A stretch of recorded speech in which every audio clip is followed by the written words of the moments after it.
soul. I live for you alone. Every breath that I... Est-ce que quelqu'un avec nous peut l'acclamer au nom de Jésus? Est-ce que quelqu'un peut acclamer le Seigneur ce soir? Vraiment toute la gloire, car tu mérites de tout. Alléluia. Toute la gloire te revient, toi le véritable dans le nom de Jésus. Nous sommes à nos jeudis de victoire et nous bénissons le Seigneur pour ces jeudis de victoire. Nous le louons parce que nous avons la victoire. Romains 8, 37 nous dit, et dans toutes choses, vous êtes plus que vainqueurs par celui qui vous a aimé. Nous croyons que nous recevons la victoire du Seigneur ce soir, et nous l'avons toujours reçue.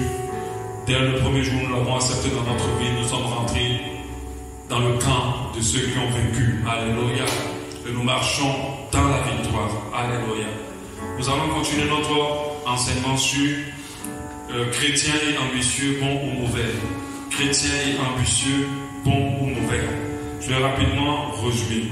Généralement, quand on dit de quelqu'un qui est ambitieux, ce n'est pas un compliment, c'est plutôt un reproche, parce qu'on qualifie toujours l'ambition à un désir égoïste et vorace de pouvoir tout faire afin d'atteindre un sommet. Alléluia. Donc généralement, on n'associe pas trop le fait d'être ambitieux à un chrétien. Et d'autres sont convaincus que ce n'est pas deux choses qui peuvent matcher ensemble. Alléluia. Pour certaines personnes, quand ils lisent la Bible, ils se disent que le chrétien doit se contenter de ce que Dieu lui donne. Et bien sûr, nous avons des versets bibliques qui corroborent cela, où la Bible nous dit contentez-vous de ce que vous avez, en Hébreux 13, 5. Et puis la Bible nous dit chaque jour suffit sa peine, de ne pas s'inquiéter du lendemain. Or, lorsqu'on parle d'ambition, on parle de quelqu'un, pas qui se soucie, mais qui pense au lendemain. Alléluia. Qui pense au lendemain. Est-ce qu'il est interdit à un chrétien de pouvoir avoir des ambitions pour sa vie sur cette terre? Est-ce qu'il est possible qu'un chrétien puisse réfléchir à son avenir sur cette terre et se dire voilà ce que j'aimerais être dans tel nombre d'années et voilà ce que j'aimerais faire dans tel nombre d'années? Et c'est ce qu'on va traiter aujourd'hui. Nous avons pris deux définitions de l'ambition. La première définition disait c'est un désir ardent de posséder quelque chose, de parvenir à faire quelque chose de sa vie. Et la deuxième, c'est un désir ardent de gloire, d'honneur et de réussite sociale. Ces deux définitions nous ont permis de comprendre que l'ambition et nous ont permis de comprendre que nous avons deux catégories d'ambition dans nos cœurs. La première catégorie, désir ardent de gloire, d'honneur et de réussite. C'est cette définition-là qui est la plus connue, qui est la plus liée à l'ambition. On voit des personnes qui veulent être célèbres, connues, aller très loin, posséder beaucoup de choses. On connaît beaucoup ça, c'est de ce genre d'ambition. Avoir des voitures, avoir des constructions, être populaire, voyager dans le monde entier. Et beaucoup de chrétiens ne sont pas très en accord avec ce genre de désir-là. Alléluia. Et nous avons parmi nous des chrétiens secrètement qui ont ce genre de désir dans leur cœur. Je n'ai pas encore dit que c'est mauvais ou bon. Alléluia. On a tous, on voit plutôt des gens qui ont envie de gloire, de succès, des biens de ce monde. Est-ce qu'ils pêchent en ayant ce genre d'ambition? On a donné la deuxième définition. Un désir de parvenir à faire quelque chose de sa vie. À faire quelque chose de sa vie.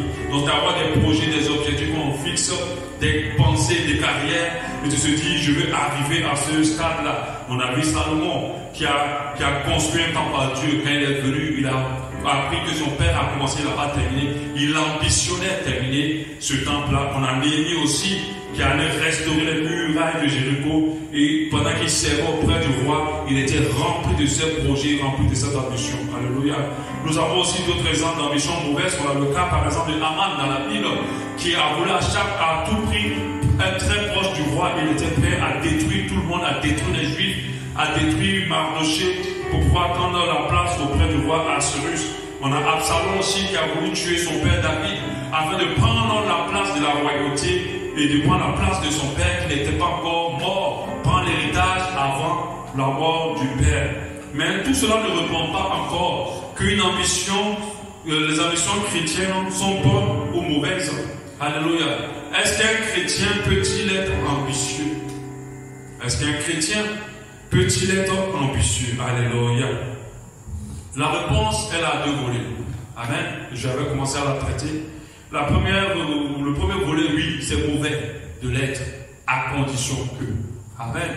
C'est mauvais de l'être à condition que. C'est-à-dire que si tu es ambitieux, il y a des conditions qui ne doivent pas s'attacher à ton ambition. Et malheureusement, ce sont des conditions qu'on retrouve beaucoup plus dans le cœur de ceux qui sont ambitieux. Alors, leurs ambitions sont mauvaises et ils ne doivent pas l'être comme cela. Alléluia. À condition que une ambition ne recherche pas la gloire personnelle. L'ambition ne recherche pas la gloire personnelle. La Bible dit quoi que nous fassions, faisons-le pour la gloire de Dieu. Lorsque tu es rempli d'ambition pour ta gloire, pour être élevé, pour être glorifié, pour être vu, pour être connu, pour atteindre les sommets, afin que toi tu sois glorifié, alors ton ambition et ton désir d'ambition est mauvais. Alléluia. Et nous ne devons pas être ambitieux pour notre gloire. Nous devons être ambitieux pour la gloire de Dieu. Dans tout ce que nous recherchons, c'est vrai que nous allons être glorifiés. Amen. Parce que des fois, il faut être sincère dans ce qu'on dit. Des fois, on dit non, c'est pour la gloire de Dieu. Je veux être un ministre pour la gloire de Dieu, mon frère. Quand tu seras ministre, forcément, tu seras d'abord glorifié. Alléluia. Mais ton cœur doit rechercher à redonner la gloire à Dieu, à réaliser que c'est Dieu qui est et non pas toi. Alléluia. À réaliser que c'est Dieu qui a été capable et non pas toi. À réaliser que c'est Dieu qui a rendu cela possible et non pas toi. À remettre la gloire à celui qui est l'auteur vraiment de ton positionnement. Alléluia. Amen. Et à ne pas prendre plaisir à cette élévation, mais à pouvoir t'arranger pour que dans cette élévation, Dieu soit glorifié. Amen. Il y a des gens qui ont soif des sommets pour être vus, pour être glorifiés. Et ça, dans ce cas, c'est mauvais de l'être ambitieux, d'être ambitieux. Alléluia. C'est mauvais d'être ambitieux. C'est pour ça que la parole de Dieu nous demande n'aspirez pas à ce qui est élevé. Quand le Dieu dit cela, il ne veut pas dire qu'il ne faut pas rechercher à voyager, il ne faut pas chercher à être ministre, il ne faut pas chercher à être président. Ce n'est pas ce que nous dit. En fait, il dit il ne faut pas aspirer à ce qui va flatter ton orgueil, ce qui va tuer ton humilité. Alléluia. Parce que quand tu recherches ta gloire personnelle, tu ne peux plus être humble. Il y a des gens qui n'étaient rien avec le Seigneur. Ils ont commencé le ministère sans être rien. Ils étaient ambitieux, ils ont atteint des sommets aujourd'hui. Depuis qu'ils ont atteint des sommets, ils se sentent différents maintenant. Ils parlent différemment et se sentent plus importants que les autres. Ils exigent le respect de l'honneur pour leur personne. Faites très attention. Ce n'est pas des ambitions pour que Dieu soit glorifié. 2. En quelles conditions les ambitions sont mauvaises? L'ambition égoïste qui ne pense qu'à nous et pas aux autres. Donc, ce que tu recherches dans tes ambitions, non seulement tu dois chercher des positions qui vont profiter aussi aux gens. Alléluia. Tu veux être ministre, pourquoi? Tu veux être président, pourquoi? Tu veux avoir un magasin, pourquoi? Alléluia. Est-ce que ce que tu recherches va profiter aux gens? Est-ce que ça va apporter quelque chose à la vie des autres? Amen. Mais si c'est juste pour que toi tu construis ta grande maison, tu mets tes enfants à l'abri et que tu aies maintenant tout un quartier dans tout Libreville, dans le monde entier, et que tu voyages partout, si c'est pour ça, ton désir d'ambition est rempli dans ton cœur, tu es en train d'avoir de mauvaises ambitions, tu n'es pas ambitionné de la bonne condition. Alléluia. Et c'est quelque chose qu'on retrouve beaucoup dans le monde et avec les gens du monde. Non seulement il faut que ton ambition puisse profiter aux gens, il faut que ton positionnement puisse profiter aux gens. C'est pour ça qu'on voit des personnes qui deviennent riches. Il y a des pauvres qui profitent de leur richesse. Il y a des gens dans les besoins qui profitent de leur richesse. Alléluia. Ils soutiennent des causes, leur richesse glorifie Dieu. La Bible dit soyez riches pour Dieu. Alléluia. Donc ça veut dire soyez élevés pour Dieu. Amen. Si je veux redire ce verset, soyez élevés pour Dieu. Soyez glorifiés pour Dieu. Amen. Et en 2, il faut que ton ambition, dans ta recherche plutôt d'atteindre ton ambition, que tu n'écrases pas des gens. Parce qu'il y a d'autres, quand ils veulent obtenir quelque chose, ils ne réfléchissent pas au mal qu'ils peuvent faire aux autres. C'est en cela qu'on voit des déloyautés, des filles spirituelles qui prennent des membres de l'église de leur père spirituel pour aller créer une autre église. Des femmes qui arrachent le mari de leur copine parce qu'il est riche et puis le gars est en train de les draguer. Donc elles voient toute leur vie changer. Elles se disent non, ça je ne peux pas rater cette occasion. Et elles font souffrir cette dame ou l'autre, même si elles ne connaissent pas la dame, mais elles font souffrir l'autre parce qu'elles veulent se casser dans leur vie. Elles ont l'ambition d'être des femmes couvertes financièrement. Alors du coup, elles n'ont pas pitié. Elles se positionnent très rapidement dans cette relation et elles sont fières de l'être, elles sont contentes de l'être. Car la recherche de ton ambition détruit la vie de quelqu'un. Cette ambition est mauvaise. Quand tu es prêt à écraser les gens, à détruire les gens, à trahir des gens, à renverser des gens, à faire du mal même aux gens pour réussir. Aujourd'hui, nous avons dans nos cas d'Afrique où les gens égorgent des personnes pour prendre leur sang, pour qu'eux soient nommés le lendemain au Conseil des ministres. Alléluia. Ça, c'est une très mauvaise ambition. Ça, c'est peut-être trop grave. Mais nous avons des petites ambitions ici. On a des petites réactions. De fois, on regarde, on sait que si on rentre dans ça, on fera du mal à quelqu'un. On s'en fout.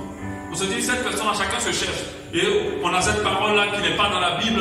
Aide-toi et le ciel t'aidera. Ce n'est pas un verset biblique. Alléluia. Ce n'est pas un verset biblique parce que Dieu est dans le fait que nous aidons les autres et que nous donnons nos vies pour les autres. Dieu n'est pas dans le fait que nous nous concentrons que sur nos vies et puis que nous laissons les gens, chacun à se débrouiller. Alléluia. Et des fois, d'autres prennent ce verset-là pour dire, mais la Bible a dit, il faut t'aider. Hein? Chacun s'aide, chacun se cherche. Non. Amen. Donc, il faut que tu réalises et que tu regardes aussi à cela. 3. L'ambition rattachée à l'amour du monde, l'argent et les choses de la terre. Ça, on ne l'avait pas vu la dernière fois. Marc 8:36 dit, que sert-il à un homme de gagner le monde s'il perd son âme? Que donnerait un homme en échange de son âme? Deux fois, on aime tellement le monde, on aime tout le monde ce qu'il a à nous donner, qu'on ne réalise pas que cela est en train de nous perdre en fait. On aspire tellement à obtenir ces choses-là, qu'on sacrifie notre relation avec Dieu, qu'on sacrifie notre foi, qu'on sacrifie les choses importantes dans nos vies. Alléluia. On voit des chrétiens aujourd'hui aller en France ou en Europe mentir. Ils mentent littéralement, clairement, pour avoir des papiers, parce que l'Europe c'est l'Eldorado, c'est le succès, c'est la réussite, c'est la vie. Il faut mentir. Ils ne clignent même pas de l'œil quand ils le font. Ils pensent qu'ils ont raison de le faire. Oui, tu es ambitionneux, tu es rempli d'ambition, tu es ambitieux, mais tiens compte de la parole de Dieu dans ta vie. Ne sois pas attaché au monde. Le monde ne doit pas autant briller pour toi jusqu'au point de sacrifier ta relation avec Dieu. Alléluia. Et beaucoup sont dans cette disposition-là.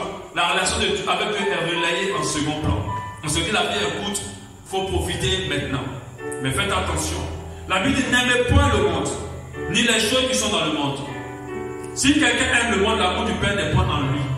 Donc ça veut dire que dans ta recherche d'ambition, il ne faut pas que tu recherches des choses parce que tu aimes le monde. Alléluia. Parce que tu cherches, tu aimes le monde que tu es en train de regarder. Il y a des gens qui bavent littéralement sur le succès des autres. Ils sont devant la télé, ils sont quelque part, dans une réunion de famille. Quand tu vois telle voiture, ils bavent littéralement sur cette voiture. Et ils sont prêts à tout pour atteindre ce positionnement. Ça, c'est de la mauvaise ambition. La personne, la Bible dit, nul ne peut servir 2 maîtres à la fois.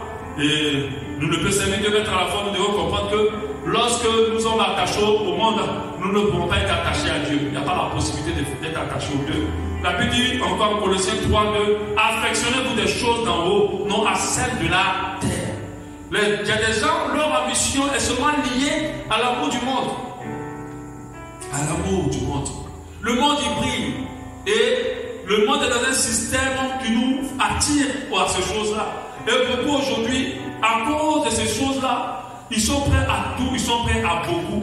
Ils sacrifient même leur relation avec Dieu, leur relation avec certaines personnes. Ils font des fois des choses impensables. Alléluia. À cause de l'amour du monde, beaucoup se sont retrouvés dans la prostitution. Beaucoup se sont retrouvés dans l'homosexualité. À cause des choses du monde. À cause des choses du monde, beaucoup ont commencé à faire des choses terribles. Parce qu'ils veulent obtenir ces choses-là. D'autres ont commencé à braquer. D'autres ont commencé à tuer. Alléluia. À cause de l'amour des choses du monde. Certains ont quitté leur mariage, leur mari ou leur femme. À cause de l'amour des choses du monde, ils ont oublié leur engagement de mariage. Alléluia. À cause de l'amour des choses du monde, d'autres n'ont plus le temps pour leurs enfants. Parce qu'il faut qu'ils atteignent les sommets dans leur carrière. Et ils enfreignent à tout ce qui glorifie Dieu. Alléluia. Donc il ne faut pas que notre amour pour les choses du monde nous conditionne dans notre recherche, notre ambition, dans notre réalisation d'ambition. Condition 4 qui permet à ce qu'une ambition ne soit pas bonne devant Dieu. L'ambition qui nous éloigne de la croix et de la foi. De la croix et de la foi. Prêt à tout, jusqu'à désobéir à Dieu, parce qu'on veut obtenir. C'est grave. Et dans l'église, beaucoup le font sans cligner de l'œil, sans hésitation. Beaucoup le font directement. Cette ambition qui nous éloigne de la foi, qui nous éloigne de Dieu. Alléluia. La Bible dit 1 Timothée 6:10. Car l'amour de l'argent est une racine de tous les maux, et quelques-uns étant possédés se sont égarés loin de la foi et se jetant eux-mêmes dans bien de tourments. Alléluia. Donc l'ambition qui nous éloigne de la croix et de la foi, c'est une mauvaise ambition. Alléluia. Moi je me rappelle quand j'ai commencé dans ma vie professionnelle, on avait des possibilités de travail. C'était pas mauvais d'aller travailler. Mais quand j'ai regardé ces possibilités de travail, je me suis dit, si je rentre dans ça, je sais que je n'aurai pas assez de temps pour mon Dieu. C'est vrai que je veux la bonne position, je veux un bon salaire, je veux avoir une grosse voiture, une grosse maison. C'est bien, c'est une bonne chose. Mais je sais que si je rentre dedans, ma relation avec Dieu va prendre un coup. Un enfant de Dieu doit être prêt à sacrifier tout pour sa relation avec Dieu. Il doit être prêt à sacrifier tout pour préserver, protéger sa relation avec Dieu. Et j'avais refusé cet emploi. C'est vrai, ça n'a pas été facile que j'arrive à ce niveau. Je ne suis pas encore arrivé. C'était très dur. Mais ma relation avec Dieu a subsisté jusqu'à aujourd'hui. Et c'est ma priorité. Parce que je sais que le monde passera et ses convoitises aussi passeront. Mais ce qui va demeurer, c'est la parole de Dieu. Nous dit la Bible. Alléluia. Amen. Donc, lorsque notre ambition nous éloigne de la croix et de la foi, c'est une mauvaise ambition. Quand on te dit non, tu n'as qu'à juste à mentir. Parce qu'on va te dire non, viens, dis seulement tant, et puis ils vont te donner le papier. Là, je pourrais t'aider et tu vas atteindre telle position. Et tu désires fortement atteindre cette position. Tu dis ok, je suis d'accord. Non. Quitte à ce que je perde cette position. Parce que je sais que ce que le diable me propose n'est rien comparé à ce que Dieu a prévu pour moi. Alors, dès d'entrée de jeu, je dois comprendre que c'est un piège. Non seulement je ne dois pas céder à cause de ma relation avec Dieu, et puis je sais dans mon fort intérieur avec toute la conviction que mon Dieu va me donner mieux devant. Alléluia. Moi je crois que celui qui obéit à Dieu ne peut pas être délaissé. Celui qui sacrifie tout pour Dieu ne peut pas être délaissé. J'en suis pleinement convaincu. Le problème avec les gens, c'est l'impatience. Le problème avec les gens, les hommes, c'est l'impatience. Trop pressé pour arriver. Et on prend beaucoup de raccourcis. Et ces raccourcis-là ne nous amènent nulle part. Alléluia. Dieu a prévu des projets bien pour nous. Prends le temps d'attendre le temps de projet de Dieu. Donc l'ambition qui m'éloigne de la croix et de la foi n'est pas bon. Alléluia. Amen. Je sais qu'en tant que pasteur, si je commence à prêcher le développement personnel, moi à la base je suis un grand motivateur, je suis un grand exhortateur. Ça va tourner, l'église va se remplir, je vais commencer à être plus grand, je vais commencer à être plus connu. Mais ça m'a éloigné de la croix. Parce que ce que j'ai comme le fardeau que j'ai, c'est de prêcher la croix. C'est de prêcher Jésus-Christ ressuscité. C'est de prêcher le retour du Seigneur. Ça, ce n'est pas des messages qui remplissent les églises. Ce n'est pas des messages qui rendent les gens populaires. Alléluia. Ce sont des messages qui ne rendent pas les gens populaires. Ou qui n'accélèrent pas accélérer la popularité. Mais je sais qu'avec ce message de la croix et de la foi, ça va prendre du temps, mais Dieu permettra que ce qu'il a mis en moi soit entendu dans les nations. Alléluia. Le temps arrivera. Amen. Mais je suis prêt à payer le prix. Tant que le prix me garde dans le chemin de Dieu. Alléluia. Amen. Condition 5. L'ambition qui nous pousse à faire des sacrifices que nous ne ferons jamais pour Dieu. Que nous ne ferons jamais pour Dieu. Beaucoup se lèvent très tôt pour le travail. Même vraiment très tôt. Beaucoup se lèvent très tôt pour un entretien. D'autres sont prêts même à veiller parce qu'ils doivent livrer quelque chose d'important. Mais ils ne peuvent pas investir ce même effort pour Dieu. Amen. Ils ont plus de force d'une manière extraordinaire quand ils veulent obtenir les choses ambitieuses qu'ils ont dans leur cœur. Mais ils n'ont pas cette même force-là quand il faut aller chercher les choses de Dieu. Dieu a beaucoup de choses à nous donner, mais ces choses-là ne sont pas à la rive. Ces choses-là sont en eau profonde. Et des fois, il faut beaucoup plus d'investissement et beaucoup plus de sacrifices pour les atteindre. Alléluia. Mais il y a beaucoup qui ne sont pas prêts à faire ces sacrifices-là. Mais pour les choses du monde, ils sont prêts. Ils sont prêts. Venir à l'église pour beaucoup, c'est très lourd. Mais aller dans un programme ou un séminaire où on va t'expliquer comment gagner des milliards, plusieurs sont là-bas. Et ils payent des prix même pour faire tout cela. Plusieurs ne sont pas prêts à donner 50 000 à l'église. Mais ils peuvent donner 200 000 dans un funérail. Pourvu qu'on puisse les honorer. Pour dire oui, tel a donné, il a honoré la défunte ou le défunt. Parce qu'il sait être vu. Alléluia.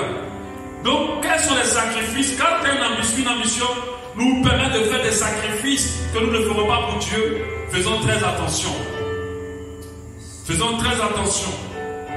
Quand ça nous pousse à faire des sacrifices que nous ne ferons jamais pour Dieu, faisons très attention. Si tu n'as pas pu te lever pour Dieu à minuit, ne te lève pas à minuit pour un projet.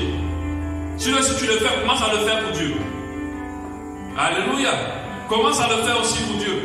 Parce que c'est Dieu qui est le plus important. Si tu n'as pas pu mettre, si tu allais mettre 200 000 francs dans quelque chose juste pour atteindre une dimension, que tu n'arrives pas à mettre 200 000 à investir 200 000 dans ta relation avec Dieu, dans les choses de Dieu. Parce que quand on dit les choses de Dieu, les gens deviennent immédiatement avares. Mais dans les choses du monde, ils ont beaucoup d'argent à donner. Parce que les choses du monde, dans les choses du monde, il y a l'honneur des gens. Il y a l'orgueil des gens. L'orgueil de la vie. Alléluia. Quand on paye une voiture qui coûte 17 millions, c'est pour, pas tout le monde, pour certains de plusieurs, pour 20 millions. C'est l'orgueil de la vie pour certains d'entre eux. Rouler dans cette voiture est plus. C'est pas parce que c'est il lui faut absolument cette voiture. Mais jamais ces personnes iront dans leur compte en banque. Sont-ils 20 millions pour dire bon, pas tous, certains le font, mais rares sont ceux qui le font. Sont-ils 20 millions pour dire ah pasteur, l'église a besoin d'être reconstruite, l'église a besoin de matériel. Les frères et les sœurs ont besoin peut-être, on doit construire tel espace, payer tel terrain, pour que l'église et l'œuvre continue à subsister. Mais ces personnes-là viennent à l'église avec 2000 francs, de fois 4000 francs, de fois 5000 francs, qui viennent donner. Quand on dit une offrande spéciale, elles vont enlever simplement 100 000 et donner. Mais elles ont payé une voiture de 20 millions. Alléluia. Donc quand ton ambition te pousse à faire des sacrifices que tu ne feras jamais pour Dieu, fais très attention, ce n'est pas une bonne ambition. Alléluia. 6. L'ambition qui t'amène à mettre la priorité sur ce monde et non sur le ciel. Alléluia. Il y a des personnes là qui doivent se réveiller parce qu'ils sont plus conscients du fait que Jésus revient. Ils sont tellement concentrés à se réaliser dans ce monde qu'ils ont oublié qu'en fait quand Jésus revient et qu'un jour leur vie finira et qu'il faudra rendre compte de leur existence. Et deux fois, c'est la recherche de l'ambition qui fait qu'on n'a plus le regard posé sur Jésus. C'est la recherche des choses que nous désirons qui font qu'on n'a plus le regard posé sur le retour du Seigneur, qui peut arriver d'un moment à l'autre. Alléluia. Beaucoup sont tellement concentrés, tellement captés par leur vie dans ce monde et par ce qu'ils veulent devenir, qu'ils ont oublié que Jésus revient. Qu'ils ont oublié que Jésus va revenir. La Bible nous dit en Colossiens 3:1, si vous êtes ressuscité avec Christ, cherchez les choses d'en haut, où Christ est assis à la droite du Père. Et puis bien sûr dans Matthieu 6:33, cherchez premièrement le royaume et la justice de Dieu, et toutes ces choses vous seront données par-dessus tout. Donc il y a des gens qui sont tellement remplis d'ambition qu'ils ont oublié. Quand tu leur parles de sanctification, quand tu leur parles du retour du Seigneur, ça n'a pas de poids dans leur cœur. Mais parle-là de réussite, parle-là de succès, alors ça a du poids dans leur cœur. Et c'est là qu'il y a beaucoup qui vont pleurer. Ce sont des mauvaises ambitions. Peu importe ce que nous désirons sur cette terre, n'oublions jamais que Jésus revient.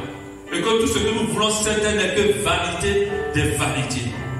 Quand Salomon le disait, celui qui a goûté à tous les merveilles de ce monde, il a fui de faire ce tour et il a dit que ce monde n'est que vanité des vanités. Il n'y a rien d'extraordinaire, de nouveau sur le soleil. Alléluia. Donc il ne faut pas que notre ambition nous pousse à oublier que Jésus revient. Que Jésus revient. Il y a d'autres qui sont tellement concentrés là-dessus que leur relation avec Dieu, leur foi, leur préparation pour le retour du Seigneur est passée en second plan. Alléluia. C'est l'ambition qui devient dangereuse pour moi, pour toi. Les mauvaises ambitions, l'ambition qui devient dangereuse. On parlera des mauvaises ambitions. Alléluia. L'ambition qui devient dangereuse. C'est-à-dire que tu veux tellement arriver et que tu allais te mettre dans un endroit où tu allais rentrer dans quelque chose où tu as commencé à marcher là où il ne faut pas. Ces choses-là sont dangereuses pour toi. Dangereux pour ta relation avec Dieu. Dangereux pour ta vie. dangereux pour ton existence, dangereux pour ton intégrité spirituelle. Alléluia. Et des gens tellement ils sont ambitieux, ils sont prêts à rentrer dans tous les endroits. Mais il y a des endroits où Dieu ne doit pas te retrouver. Il y a des endroits où tu ne dois pas surtout mettre pied. Tu ne dois même pas t'amuser. Aujourd'hui, nous avons beaucoup de chambres dans les différents pays. Mais malheureusement, beaucoup de chrétiens font partie de ces chambres-là. Parce que ces chambres promettent le succès et la réussite, promettent la sagesse, ils font des formations. Ce sont des réseaux très puissants pour positionner des gens. Et plusieurs vont se retrouver. Je me rappelle un jour de l'un des fils spirituels qui était pas mal ambitieux. Il aimait le Seigneur, mais il était pas mal ambitieux. Il allait participer à des réunions où on pouvait soutenir ses projets ou ses trucs. Et je lui disais, à chaque fois qu'il venait partir à ces réunions, j'étais toujours réticent. Je lui disais, le projet tu vas le faire là. Les gars comme ça, là, moi j'ai pas très confiance. Et il nous partait tout le temps. Il partait, et comme il était intelligent, il avait vraiment le truc, on le captait très vite. Et puis un jour, elle m'a dit, bon, on va te financer à hauteur de 10 millions. Ce jour-là, je me rappelle, quand il nous a dit ça à ma femme, et nous étions contents. Il a dit, mais toi tu nous bloques tout le temps, tout, voilà. Il dit, ok, soyez contents, mais moi là, je n'ai pas confiance en ces gens-là. Et un jour, la dame, on lui met une dame, soi-disant une forme de marraine et je ne sais pas quoi. Et la dame lui dit, il faut qu'on te consacre. Bon, lui ne comprend pas. Et la dame dit, il faut qu'on doit te consacrer, mais il faut que je te prépare déjà. Dans le jour de ta consécration, tu vas te raser entièrement. Tu n'auras aucun poil sur toi. Et tu vas porter une soutane sans sous-vêtements. Et elle a commencé à lui parler des bienfaits de la sodomie. Et la somme a dit, ok, oui, il n'y a pas de souci. Et il est venu me retrouver à ce pardon. Mais c'est dangereux pour lui. Parce qu'il y a des gens qui marchent là où c'est dangereux. Il y a des chrétiens qui sont trop curieux. Moi j'ai appris avec Dieu que ce n'est pas tout qu'on a besoin de savoir. Ce n'est pas tout qu'on a besoin de voir. Il y a des choses quand toi tu regardes de loin, tu sais que tu dois même parler tourner autour. Laisse. Et c'est comme ça que d'autres se sont brûlés les ailes. Oh, il m'invite seulement, il me drague seulement, sinon il ne fait rien avec moi. Je ne vais pas me coucher, j'aime le Seigneur. Et puis c'est toi maintenant la soeur. Tu vas te retrouver dans les beaux restaurants, les grands restaurants, les grands hôtels. Les grands coins. Dis-moi, tu sais seulement que je suis chrétien, je ne vais pas me coucher avec lui. Mais j'aime la vie qu'il veut te donner. Alléluia. Après tu ne comprends pas. Qu'est-ce qui t'amène? Ta foi disparaît. Et tu te retrouves maintenant à faire des bêtises avec le gars. Amen. Il y a des ambitions qui sont dangereuses pour toi. Tu vas atteindre. Si tu vas atteindre quelque chose, comme je dis toujours aux gens, vouloir atteindre quelque chose est une chose. Ce n'est pas mauvais. Mais il faut regarder le chemin qui va te permettre d'y arriver. Amen. Rassure-toi que le chemin glorifie Dieu. Parce que même si les gens disent que c'est tous les chemins qui mènent à Rome, avec Dieu, il y a un seul chemin. Dieu n'a pas mille volontés pour toi. Il n'a pas mille plans pour ta vie. Il n'en a qu'un seul. Amen. Avec Dieu, il n'y a qu'un seul chemin qui va mener à Rome. Donc oui, ce que tu veux, c'est bien. Mais quel est le chemin que tu dois emprunter? Regarde-le. Et les personnes mal ambitieuses de la mauvaise manière, ne regardent pas le chemin. Ils regardent seulement la destination, la fin. Et ces personnes-là tombent dans, comme la Bible dit, dans beaucoup bien de choses qui ne glorifient pas Dieu. Alléluia. Donc, voilà en quoi une ambition est mauvaise. Voilà les conditions qui la rendent mauvaise. Lorsqu'on est ambitieux de cette manière, on est non seulement ambitieux comme les païens, parce que c'est comme ça qu'ils le sont, et en même temps, Dieu n'accompagne pas ces ambitions et on peut s'égarer. Alléluia. On peut s'égarer complètement et totalement.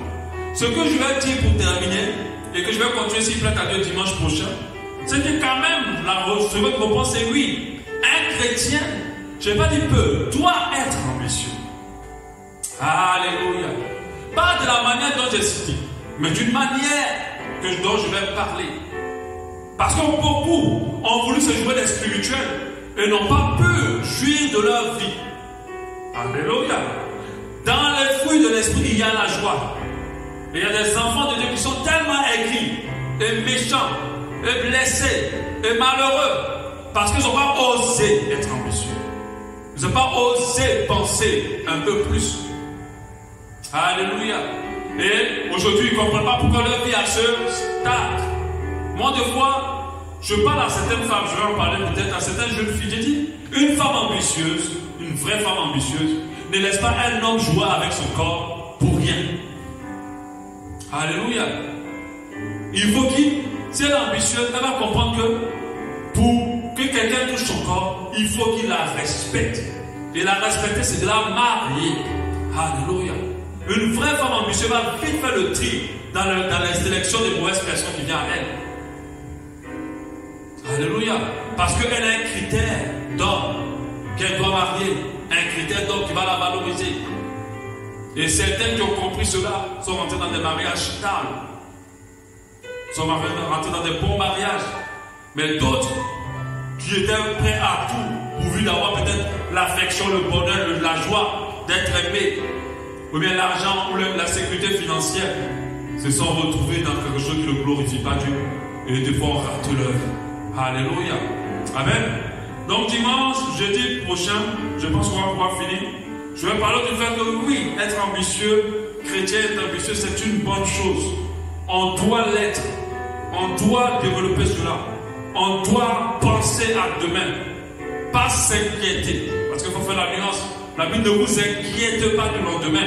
La Bible n'a pas dit ne pensez pas au lendemain. Alléluia.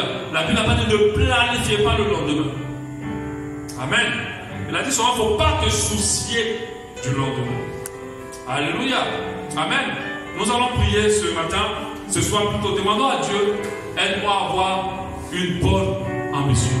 D'être ambitieux de la bonne manière. S'il y a une mauvaise ambition dans mon cœur, retire-la dans le nom de Jésus.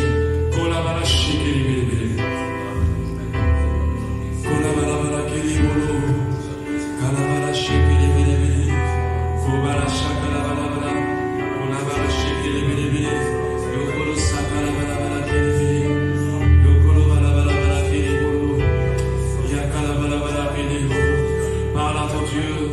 Seigneur, efface dans mon cœur toute mauvaise ambition. Je vais être ambitieux de la bonne manière. Je veux regarder les choses, faire les choses de manière qui te glorifie. Seigneur, enlève dans mon cœur tous les désirs qui ne te glorifient pas. Enlève dans mon cœur tous les désirs qui ne te glorifient pas.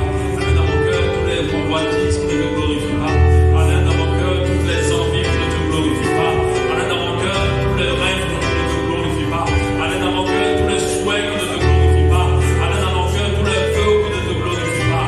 Dans le nom de Jésus, je veux que mon cœur soit attaché aux choses saines. Je vais être ambitieux de la bonne manière. Je vais être ambitieux de la bonne manière. Je vais être ambitieux de la bonne manière. Au nom de Jésus, au nom de Jésus, au nom de Jésus, je vais être ambitieux de la bonne manière. Dans le nom de Jésus. Alléluia. Je ne veux pas être prêt à tout, Seigneur. Je veux être prêt à tout pour toi. Mais jamais être prêt